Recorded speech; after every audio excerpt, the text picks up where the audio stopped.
Hello you, it's me. I broke my ring light, so welcome back to the realm of bad lighting. Today we're going to talk about Clive Barker's The Great and Secret Show.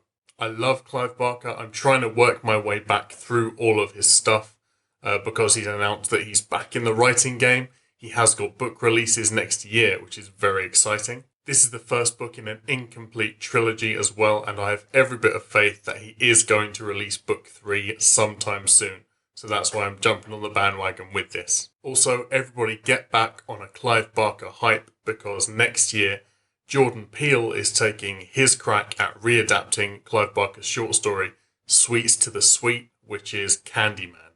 And from the trailer, it looks like it's going to be a lot more faithful to the script, so I'm very excited. This isn't the first time I've tried to read this book. I gave it a really solid crack when I was like 16, 17. Couldn't get more than 200 pages in, and it's been sitting on my shelf for like 10 years, not completely read. Clive Barker is pegged as a master fabulist, and that's 100% correct. If you were to imagine a line between Stephen King and Neil Gaiman, he sits bang in the middle and has a crazier imagination than both of them put together. I'm going to put this one down today because you can't really see the cover from here.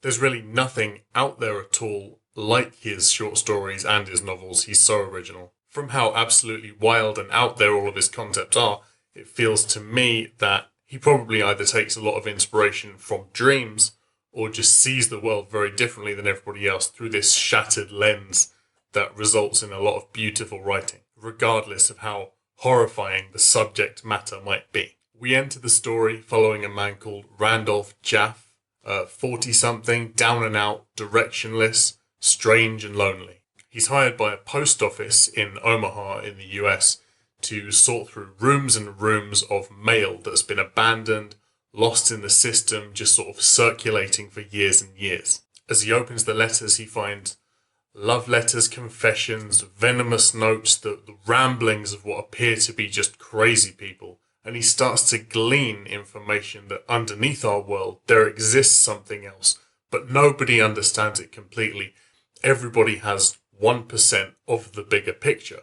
So he decides to collect as much of this information as he can together and try and make the 100% from everybody's different viewpoints. And then what he thinks will be magic, in this book referred to as the art, will reveal itself to him.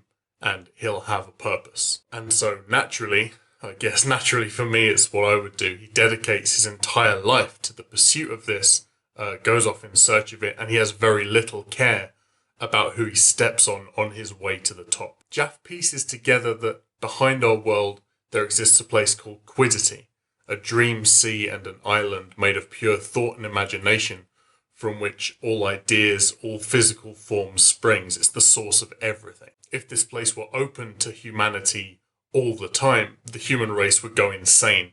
So humans visit Quiddity 3 times in their life: birth, first love, and death. And this is not enough for Randolph Jaff. He wants to go there all the time. He wants to be able to freely move between our universe called the Cosm and Quiddity. He claws together as much as he can, and the realization comes that while he's a human, as everybody else is, he can never take that final step into a realm of pure thought. So he enlists the help of a scientist, a disgraced drug addict scientist, who believes that he can create a drug combining his science and the Jaff's magic, called Nuncio, which can elevate a human to the next level of conscious existence.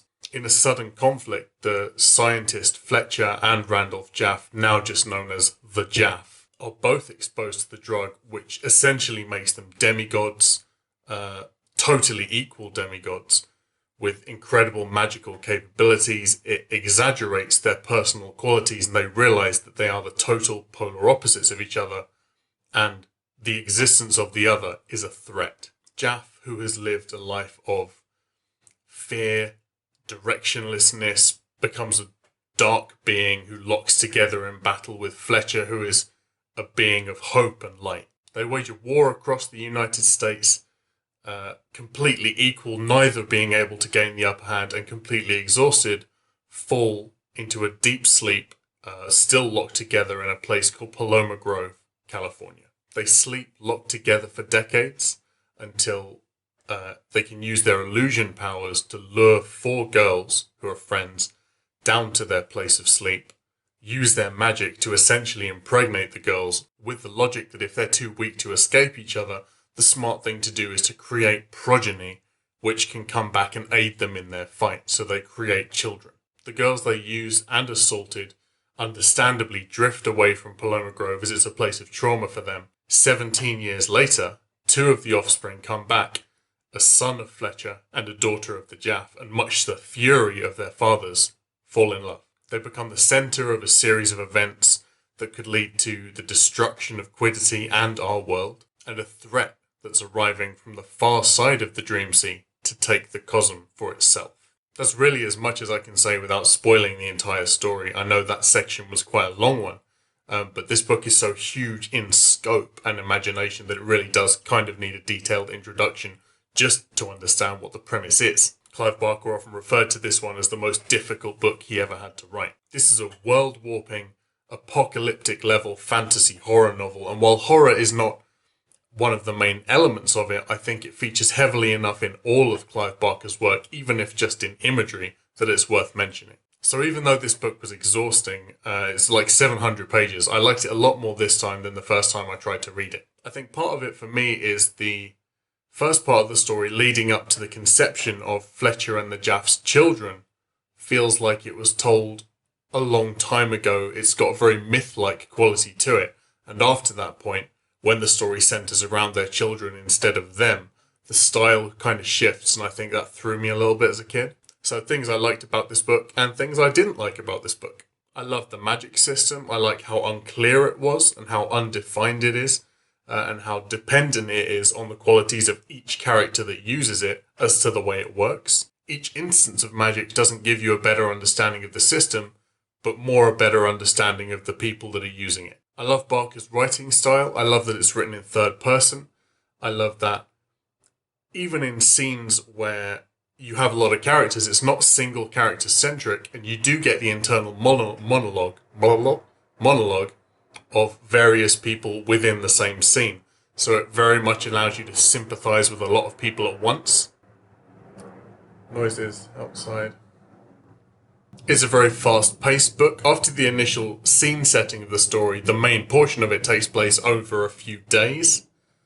So it reads very quickly. There's a section in the middle, a couple 100 pages, where it doesn't move and you're like, come on, get on with it. But for the most part, it does read quickly, and the chapters aren't very long. While it does feel that it rushes quickly from event to event to event to event, with a whoosh finish that happens very suddenly right at the end, it's worth keeping in the back of your mind that this is part 1 of a larger arc, and I think it makes more sense that way. There were twists in it that I wasn't expecting, stuff for the ending, the resolution of the story, that I just had gone completely over my head, and it didn't feel like a clumsy Deus Ex Machina reveal. It was very well set up. I don't think there was a single character in this book I didn't like. There's a lot of comments that I've read about this book that say that the characters are not differentiated enough, that they're quite wooden, but for me, even if that's the case, it doesn't matter because the main character, in my opinion, is the story. The people you think are going to be main characters in this book really do fall by the wayside, and the people that are integral to the storyline are people who enter the story as sort of B side characters, and you really don't feel like they're going to recur, but then they're woven in really well. Some of the main players coming in very late. I even liked the Jaff, the villain. I liked how he was so directionless, saw something that he took to be his destiny, just took it and ran with it, because a direction is better than none, and it's the chance not to be a nobody. Things I wasn't too keen on. And I will say most of my dislike of this book probably comes from me holding Clive Barker to such a high standard, because Imagica and Weave World are 2 of the best fantasy novels I've ever read in my life. One of the main reasons I dislike YA a lot is insta-love, and the book is really heavy on insta-love between the children of the Jaff and Fletcher. It explains it away a little bit, saying that they're drawn together by sort of a shared heritage, if not in father, then by the drug they both took. Both characters do act suitably confused and distressed by the insta-love, which I guess is more realistic. The fact that it was in there, though, and weighed so heavily on the storyline, I was a bit like, The idea of light magic versus dark magic, or light versus dark in general, is a bit cliche. But I guess the magic itself isn't divided, and it's more what it's bringing out in the people who use it who are polar opposites, I guess. I do like, though, that the dichotomy is represented through one character's ability to manifest people's nightmares and the other character's ability to manifest people's dreams. This is not a story in which characters are redeemed, which I liked. There were a lot of characters who were flawed in some way, and a lot of that was shown through sexual stuff. Themes like voyeurism or bestiality or obsession with that kind of thing. I feel like sex is a big thing in Clive Barker's work in general, but I feel like in this one, it's thrown in to show how gross some people are, and I think there are probably better ways to do that. In Imagica, he uses sex in a very different way, in a very big way, to explore gender and identity and the root of magic. So it's important there, but I kind of feel like this story didn't need it. Like, I didn't hate it, but it didn't need to be there. Lastly, in the things I didn't like, this book drops the title a lot. It says the words, "The Great and Secret Show," like 8 or 9 times through the book. And the first time you hear it, it's like a spine-chilling moment because in the context, it's so perfect and you finally realise what the title means. And then it says it again and again and again, and each time it kind of loses a little bit of magic for me. Listen, though, I like this book. I really like this book. I haven't read the second one, Everville, but I do have a copy and I'll get round to it before the end of the year and do a review on that. I think I'm going to give this one a really, really high 3 stars, like 3.9. I don't feel like I can give it 4, and I feel like I am comparing it to Clive Barker's work, but I know what he can do. He's a genius when he puts his mind to it, and I just feel like this one didn't tickle me as much as his other stuff. There's great world build in it. His descriptions in writing of things that are metaphysical and just don't make sense, and the way characters are trying to wrap their minds around stuff that they don't understand was amazing, and it's very Clive Barker. Just chef's kiss, but less chef's kiss than other stuff. So thanks very much for tuning in for this. We'll get around to the second one, so definitely check out that review when it goes up. Thanks very much for watching. Don't forget to follow me on Twitter. Don't forget to like and subscribe wherever that is. Thanks for reading this. If you've read it, let me know what you thought of it, and I'll see you next time. Bye.